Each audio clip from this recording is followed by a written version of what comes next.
কড়াই তেল দেওয়া হয়েছে, কড়ার তেল গরম হয়ে গেছে, একটু গোটা জিরে দিয়ে দিলাম আর আলু দিয়ে দিলাম।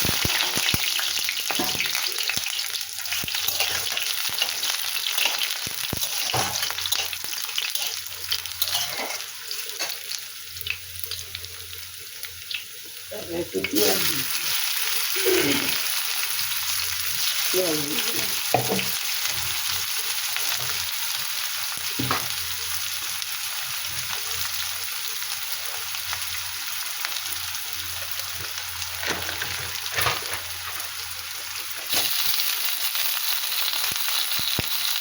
এটা চিংড়ি মাছ দিয়ে দিলাম।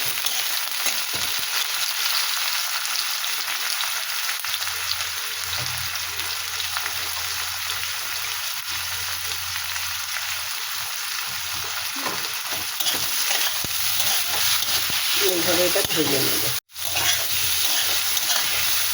আলু, চিংড়ি মাছ আর পেঁয়াজ ভালো করে ভেজে নিলাম। এবার একটু লঙ্কা গুঁড়ো দিলাম, একটু জিরের গুঁড়ো দিলাম,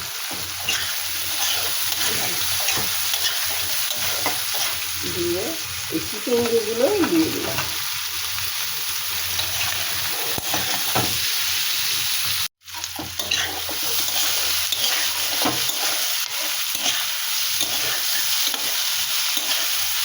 দেখো একদম মশলা দিয়ে আলু আর চিকেন ভালো করে ভাজা হয়ে গেছে। তার সঙ্গে চিংড়ি মাছ দিয়ে একটুখানি গরম জল দিয়ে দেবো।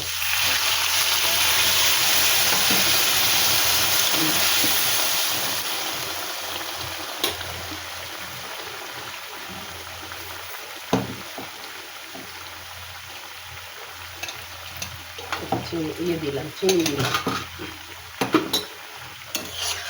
এবারে এটা এভাবে আস্তে আস্তে হোক। দেখো বন্ধুরা, এ দেখো চিচিঙ্গে আলু আর চিংড়ি মাছ দিয়ে একটা তরকারি দেবো। এটা দারুণ খেতে হয়, একটু শুকনো করবো, খুব ভালো লাগে খেতে এই তরকারিগুলো। তোমাদের যদি এই তরকারিটা পছন্দ হয়, তেমন টেস্টি হয় তো একবার ট্রাই করে দেখতে পারো তোমরা।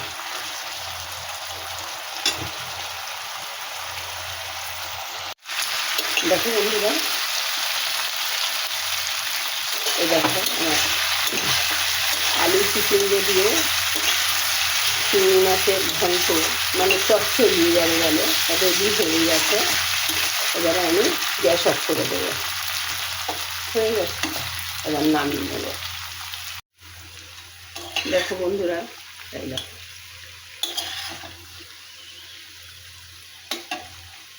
তোমাদের পছন্দ হয়েছে চিচিঙ্গে আলু আর চিংড়ি মাছ দিয়ে একটা শুকনো তরকারি? তোমাদের পছন্দ হয়েছে? যদি দেখো এটা পরিবেশনের জন্য রেডি হয়ে গেছে।